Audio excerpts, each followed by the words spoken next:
Okay, today I'm gonna do something a little different. I'm gonna be doing predictions slash what I want to see in Jedi Survivor, the sequel to Jedi Fallen Order. Obviously, the spoilers for Fallen Order. Um, but also I'm gonna go ahead and keep spoilers. Say there's spoilers for pretty much anything Star Wars, including new recent Obi-Wan show. So let's get started. Just I'm gonna do like a bit of prediction of the general plot. Sort of figure that this is set around the same time of the Kenobi show, and that show there are sort of like these Jedi rescue people, and that definitely seems like something Cal would be involved in.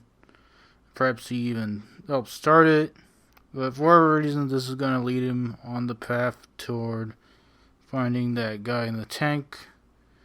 And at the first and halfway through the game, you find him, but then you're nearly going to be caught by the Empire, and you're going to lose your lightsaber and be stranded on that desert planet, probably. And there's going to be some, I think there's probably going to be some significant time without the lightsaber. Cal has a blaster on him in the trailer, so it probably explains that. So uncivilized. But he's just going to rely on blaster and force powers, mix things up a bit. But eventually he'll come back and get the lightsaber on He'll have to go to Coruscant. That was confirmed in the trailer. I believe that the trailer was Coruscant. And then there he's going to kill the bad guy in the trailer toward the end. I think there's going to be like a bit of a twist. I think that maybe someone else is going to show up.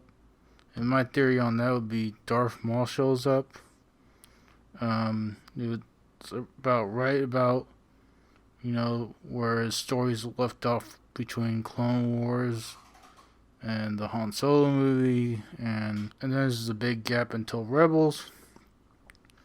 So that makes sense to see him here. He seems like a good fit for the series. And so he'll probably almost kill you. I don't think he's going to be the main villain for this game. I think he'll be the main villain for the next game. So then, whoever's saved or whatever, and that's the end of the game. So that's it for my general plot. Now we're going to get into different sections. First, we're going to cover cameos, and for all these things, I'm going to be doing percentages, like in Zach did in his Halloween Ends prediction. Anyway, so first off, we're covering cameos. I've already said Darth Maul, and I think he's probably got like a 50-50 chance of showing up. Another one I could see is Starkiller.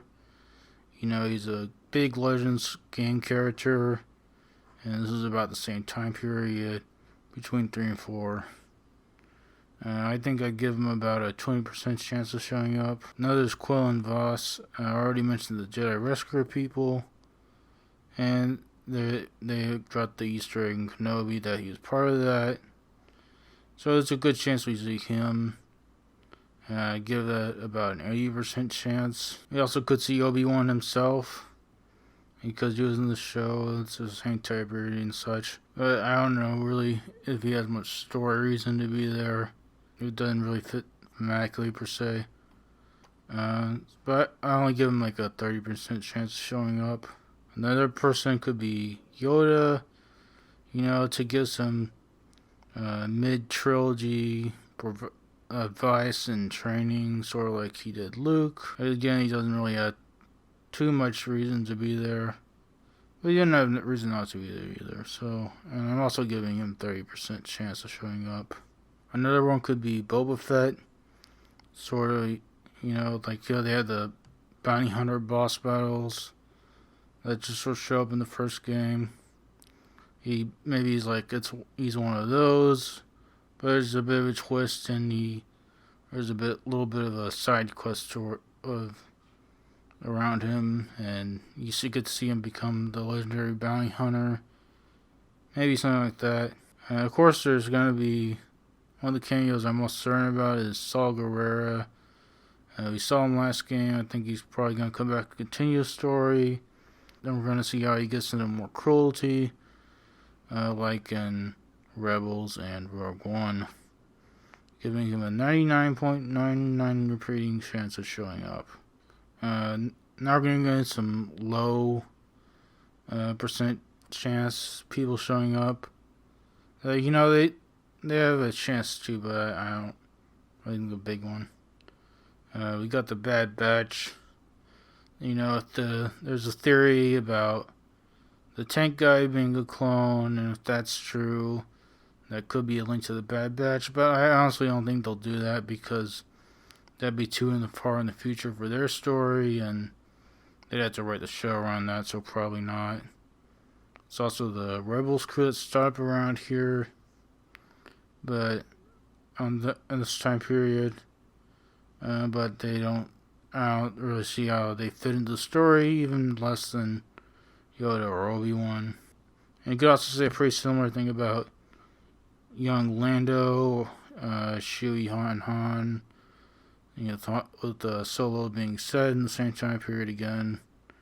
I give either Rebels crew or young Han, Chewie, and Lando about a 1% chance of showing up. This last one's pretty unlikely.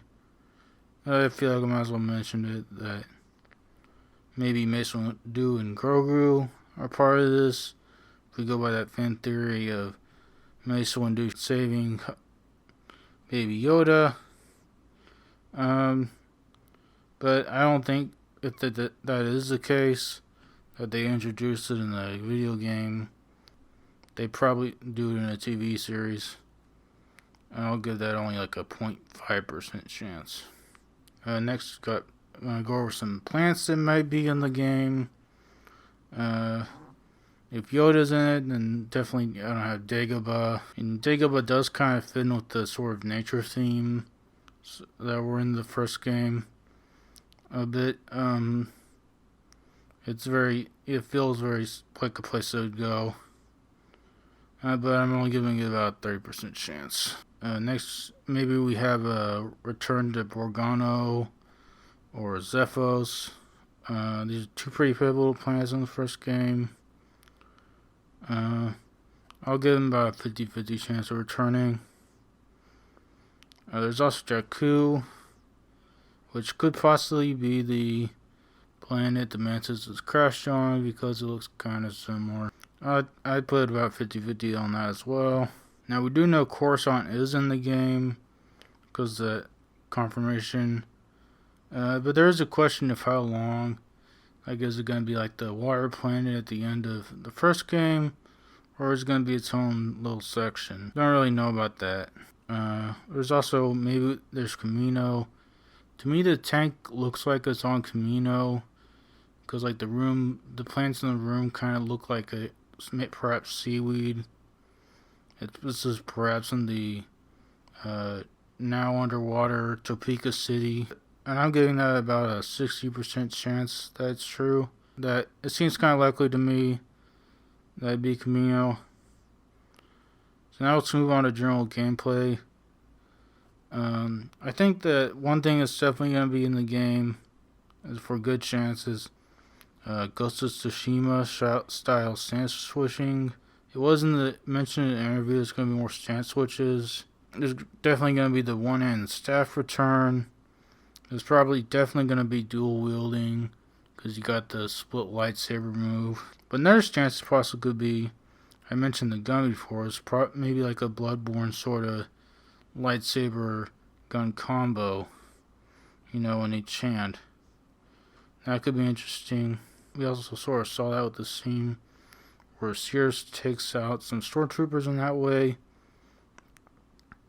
Overall, on all this stance switching stuff, I'm sort of going to give it a 90% chance. Another thing is maybe that another stance could be, I'm sort of leaving this separate because it's a bit more likely, is that maybe you get like a Jedi version of an Inquisitor's chopper blade. That could be like a sort of endgame stance reveal. I only give that like a 15% chance. Speaking of all the stance switching, that maybe there's like a Bloodborne transform attacks when you're attacking and you switch stances. I give that about a 40% chance. Sort of like a thing with like a general enemy variety, I think. Because I think that the enemies, it's probably going to be more like that. Since it's a while later and Jet and Cal's not Rusty anymore, it's probably going to be that Stormtroopers are more like background enemies, sort of, toward the tougher Inquisitor troops. Sort of like they did in Arkham Knight. How it sort of became like that. Another gameplay thing that could be in there is maybe there's stealth. I would think sort of like maybe Hitman-y, trying to blend into the crowd. And I give that about like a 20% chance that happens. Perhaps like also you could use like a giant mind trick as a one free stealth recovery. Like maybe that's like a 15% chance of that. Or also you could maybe do the turning off sabers in the dark thing they've done a few times. Probably like an 18% chance of that. Another thing is maybe the world will be more open, less linear. And so maybe like 40% on that. And like if they are, maybe they also give you like a speeder to go around. Like 35% chance on that. I mentioned earlier Camino, so maybe there's like underwater combat, but maybe like hopefully Secure did like a good job with this underwater combat for how long it was in the game. So maybe they're doing more, like they'll do a like really revolutionize underwater combat. I give that like a 30% chance though. Another thing is maybe there'd be gray side options. So that's kind of a story thing, but it's also like a gameplay thing with the powers. And maybe next game you'll go full, the ability chance to go full dark side. But which would be kind of more meaningful than the way they've done it before, where you just choose light or dark. If like you had like the opportunity to have like like maybe Cal goes to the dark side slowly, if you choose that he does. Anyway, I get like a 25% chance. Last thing on general gameplay is multiplayer. Respawn makes great multiplayer. It'd be great to see them do a Jedi multiplayer game. And, although the problem is that people see like multiplayer modes and single player games that's tacked on these days. But there's definitely a time where, games had great multiplayer and single player. And maybe they could bring that back. I'm giving this about a 5% chance. Next thing is gadgets and skills. One thing that could happen is if he has a gun, maybe it has a grappling hook. We see this in throughout the movies and even in the last game with Saul Guerrero, grappling hook around. That could definitely be a thing. I'd give it like a 40% chance. And if we have the sharper blade, then maybe like you could use it to fly like they do, or maybe like it's slightly broken, you can only float. And you've seen that sort of thing in other games. Give that like a 20% chance. Another thing is maybe if you're fighting more Sith Force users, there could be like a Force Plus resist mechanic. Where you have to catch yourself from getting knocked down. I get like a 30% chance. Last thing's kind of small. It's like collectibles. Last game you had different poncho colors. And maybe we already seen like a vest in the trailer. Maybe there's like different types of clothes. One of them being the old poncho. I get like an 85% chance. Last thing is in the universe music to listen to while going back through areas. That's definitely something I thought might have been in the last game. You see the opening, you listen to, the in-universe music. That's pretty memorable. I give that like a 40% chance of that happening. So that's about it. What do you think's gonna happen? what you want to happen. Like, comment, subscribe. I probably have a Star Wars playlist linked to this video. Yeah, so that's about it.